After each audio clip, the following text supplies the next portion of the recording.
Presentation of the Board Goal and Guardrail Monitoring Report.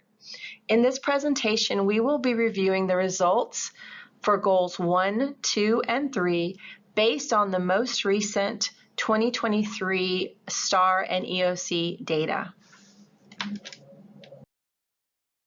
presentation will review a glossary of terms and provide an update for Goals 1, Goal 2, and Goal 3.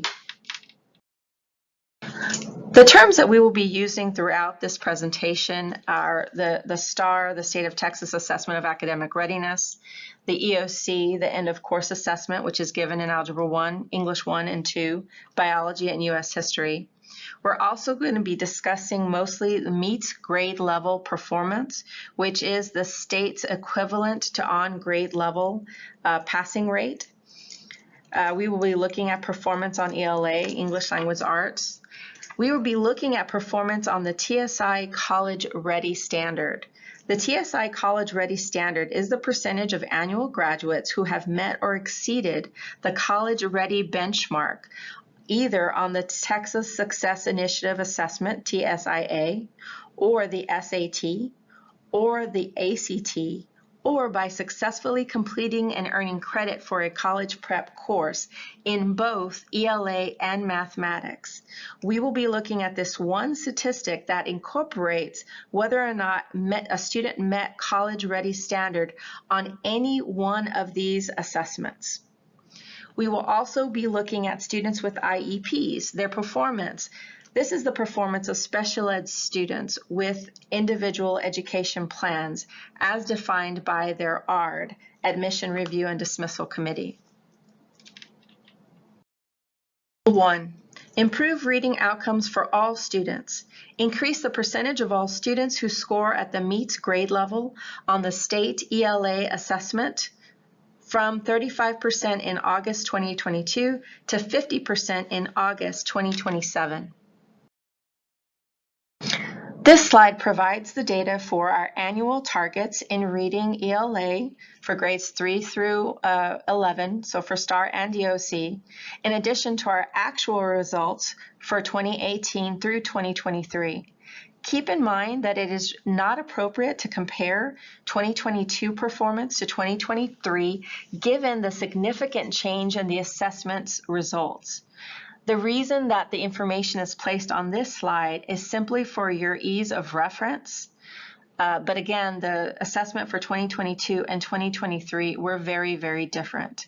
Given the increased rigor of the assessment, SAISD maintained performance at 35% of students scoring at the MEETS level. This performance, however, came just short of our 38% target for 2023. So comparing how our 2023 performance did compared to our annual target that we set for ourselves, SAISD, the district overall, came in just short. In this case, for our board goal 1, the district was not on track. Digging a little deeper into this information, we look at the information by grade level for reading ELA. Grades 5 and 6 and English 1 showed a positive change. Again, we don't say improvement because you cannot really compare the test. But given that this is a significantly more challenging test, it is encouraging to know that our students met the challenge and even showed a positive change in grades 5, 6, and English 1 over the previous year. Overall, grade 5 had the highest performance in English Language Arts in 2023.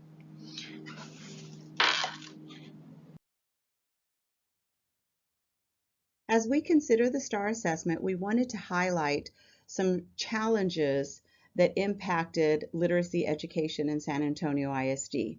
First and most significantly is the redesign of the STAR assessment. We're going to highlight 6 important components that are a result of this redesign. First, the redesigned STAR incorporated an extended constructed response task at all grade levels. This is different than the previous assessments because previously the essay was only required in 4th grade, 7th grade, English 1 and 2. In the past, students were asked to simply explain their understanding of a topic, but under the redesign, they're asked to provide an extended constructed response based on a reading passage, and they're asked to produce a writing sample that calls for interpretation and analysis in a much deeper way than what was previously required. Next, the assessment requires short constructed responses that were new for 2023. The reading short constructed response questions tended to be at a much higher level of rigor than the previous tasks. Students had to not only comprehend a passage, but analyze how the author's craft and structures created messages for the reader using textual evidence. Next, it included at least 25% of the total items coming from these new interactive item types. This means that at specific grade levels, the percent of the interactive item types could be higher than 25%. For example, in grade 5, 18 of the 52 points awarded were from interactive item types, which made up 35% of the overall test. In addition, overall, there was increased complexity and rigor in the questions. That is because part of the commitment to the new redesign is to ensure that the items were asking students to demonstrate their knowledge in a way that's more authentic and aligned to quality instruction in the classroom. In addition, in 2023, revising and editing was included in the reading STAR assessments. This was new for grades 3, 5, 6, and 8.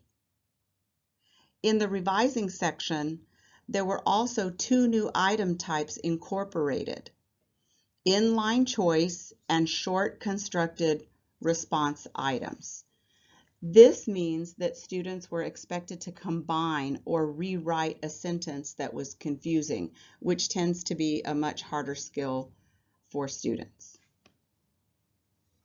Finally, there were different cut scores for grades 3 through 5 in English versus Spanish.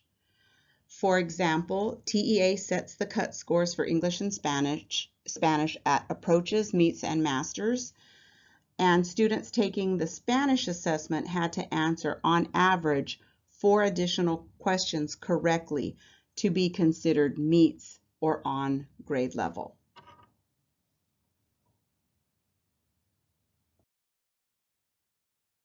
Based on the increased rigor of the STAR assessments as a result of the redesign, we will be focusing in 23-24 on 5 key actions. First, we're going to focus on close reading of on-grade level text. A primary reason for our performance is students' reading levels, and we're working hard to align instruction and our curriculum with the science of teaching reading, and we're doing this in both elementary and secondary. This will help to improve students' abilities for interpretation and analysis of complex text, which we call close reading. Next, we're going to be focusing on the transfer of learning in writing. In order for students to analyze their reading and understand author's craft and moves, they must be able to think like writers. We're supporting teachers in providing students with experiences that allow them to take their learning from reading in different genres and use that learning to write their own original responses in the same genres. This will allow for a deeper amount of learning and transfer of skills so that students will more readily analyze these elements in their reading. Next, we're going to be focusing on readers' response writing. And in short, this will allow us to continue to build skills in students that allow them to develop their short constructed responses through specific writing strategies and through a more aligned instructional process that provides students with opportunities to develop their writing throughout the year in small increments so that they build a diverse set of skills in short writing and also apply and enhance that critical writing skill throughout the year. Next, we're going to be asking for teachers to model higher order thinking. We often refer to these as think alouds or write alouds. This demonstration of and the clarity of teachers explaining their thinking helps guide student discussions and helps model deep thinking for students. It also positions teachers as lead learners, lead writers, and lead readers. Next, we want to also implement system-wide use of the district curriculum. We do know that there is often a misalignment between what is taught and what is assessed, and anchoring around a district curriculum can ensure that when campuses plan instruction, that the curriculum is aligned to grade level standards so that students have the greatest opportunity to meet grade level. It will promote consistent yearly progression of academic skills and can identify areas of reinforcement in the classroom individually for students and also district-wide. Goal 2, improve math outcomes for Black students. Increase the percentage of Black students who are at the meets grade level on the state math assessment from 16% in August of 2022 to 50% in August of 2027. In this slide, similar to the previous slides, you see the annual targets that we have set for ourselves for this particular goal. Our Black student performance historically has been below the district's overall performance. For your reference, the gray shaded bar indicates the district's overall performance in mathematics. The gold bar is what we are measuring against our annual target. For 2023, the district came just short of our annual target of 22 for our African American population. So our goal was that 22% of our African American students would be at the meets grade level on the STAR and EOC math assessment, and the district African American students came in at 19%, short of the district's overall math performance of 25%. In this goal, Board Goal 2, the district is not on track. Digging slightly deeper into this goal as well, looking at the information by grade level, grades 3, 4, 5, and 7, and Algebra 1 all showed a positive change over the previous year. This is significant given the increased rigor of the assessment. Grade 3 had the greatest change from 2022 to 2023 with 8 points, while both grade 7 and Algebra 1 changed by 7 points. Please note that grades 3 through 8 reflect the STAR data only, and that EOC data reflects both middle and high school performance. The challenges impacting mathematics education in San Antonio ISD can be discussed in 5 major categories. First, mathematics is unlike reading in that reading tends to be recursive, meaning that the same skills are taught year after year and grow in depth and complexity. However, in mathematics, each year of mathematics builds on the previous year of mathematical understanding, and the content might change from year to year, such that new content is introduced at various points along a student's educational journey. When there are interruptions such as pandemic, missing math teachers, high absentee rates, students are impacted more substantially. Disruptions can tend to create gaps in learning, and addressing these gaps requires additional time for identifying, supporting, scaffolding of online grade level instruction. It also can create an imbalance between those knowledge and skills that are procedural and also those that are conceptual. So there is a complexity around mathematics that is more significantly impacted when there are disruptions in learning. Next, we have had inconsistent staffing in mathematics courses. It is one of the levels where we have had, one of the courses where we have had difficulty in attaining, attracting, and retaining certified math teachers, and where we have had teacher turnover that has disrupted the quality of instruction. In addition, like reading, there have been new interactive item types that account for at least 25% of the points that were awarded. Again, like reading, there are some grade levels that were more significantly impacted than others. For example, in grade 4 mathematics, it included 17 out of 40 points awarded from interactive item types. And in grade 4, these interactive item types made up 43% of the points awarded. In addition, the mathematics curriculum varies substantially by both network and a campus's 1882 status. So there are varying uses of the district mathematics curriculum across the networks. Teachers also have significant autonomy in building and sequencing their lessons, which leads to inconsistent student experiences, especially in areas where we have high mobility.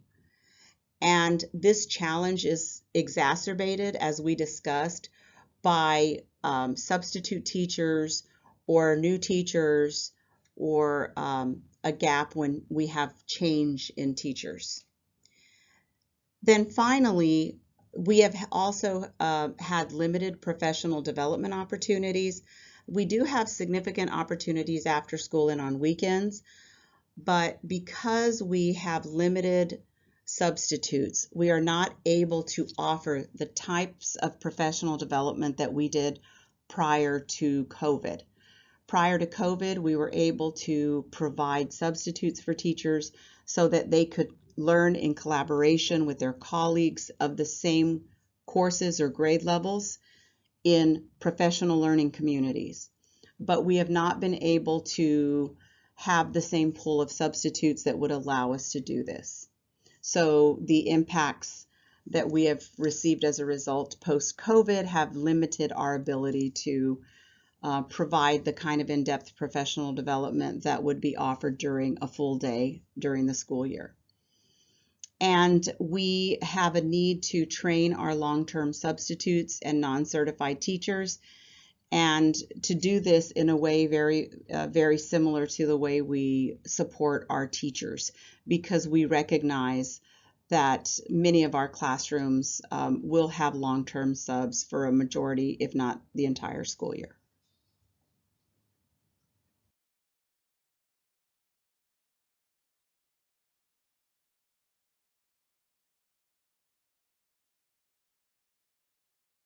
Board Goal 3, improve college readiness for students with IEPs. Increase the percentage of annual graduates with IEPs receiving instruction and services in the general education setting who meet the TSI College Ready standard in reading and math from 4% in August of 2022 to 30% in August of 2027. The district goals for students with IEPs when it comes to the TSI was gradually increasing from 2023 to 2027. In 2023, our goal was that 9% of students with IEPs met the TSI College Ready standard. The district came just short of this goal with 7%. While this is a significant increase from previous years, the district is not on track with this goal. It is is important to note that with Board Goal 3, for the past few years, SAISD has outperformed the state average for the percent of students with IEPs meeting the TSI criteria for both reading and math. So while the district did come short of its goal, we're still outperforming the state in this area. In looking at the data that impacted performance of students served in special education, we have two significant notations. One, the data that you're seeing is based on previous year's graduate data. For the class of 2023, the preliminary data indicates that we're anticipated to increase from 7% to 14%, which means that if we were to use this year's data, we are on track to meet our goal. However, we have noted that we need more intentional student identification to ensure that students with IEPs are in advanced academics classes and that they are provided with the support that they need. So we have to ensure not only that we're identifying them, but they're actually being enrolled in dual credit programs and college prep courses. To address these challenges, we've outlined 4 major actions. One is enhancing co-teaching and classroom support. We need to prioritize professional development, and we need to work with our teachers on creating learning environments to support students using effective co-teaching models. We also need to empower our teachers and support them in delivering specially designed instruction. This means personalizing support for our students and equipping teachers with an array of effective instructional strategies that can support those students. We also need to promote post-secondary goals for students with IEPs, which means collaborating with campuses so that they're aware of the opportunities and supports for students, raising awareness of student needs so that we can take action on supporting those students, increasing enrollment in dual credit and advanced academics, and facilitating students enrolling in a college prep course that can support students in preparing them for college readiness. And finally, boosting progress monitoring for advanced academics, ensuring that we are monitoring student performance, that they're sitting for the TSI assessment, that we are providing them with the correct scaffolds for preparing for that test, and providing timely interventions and progress tracking so that we can ensure that before students graduate, they will meet college readiness indicators.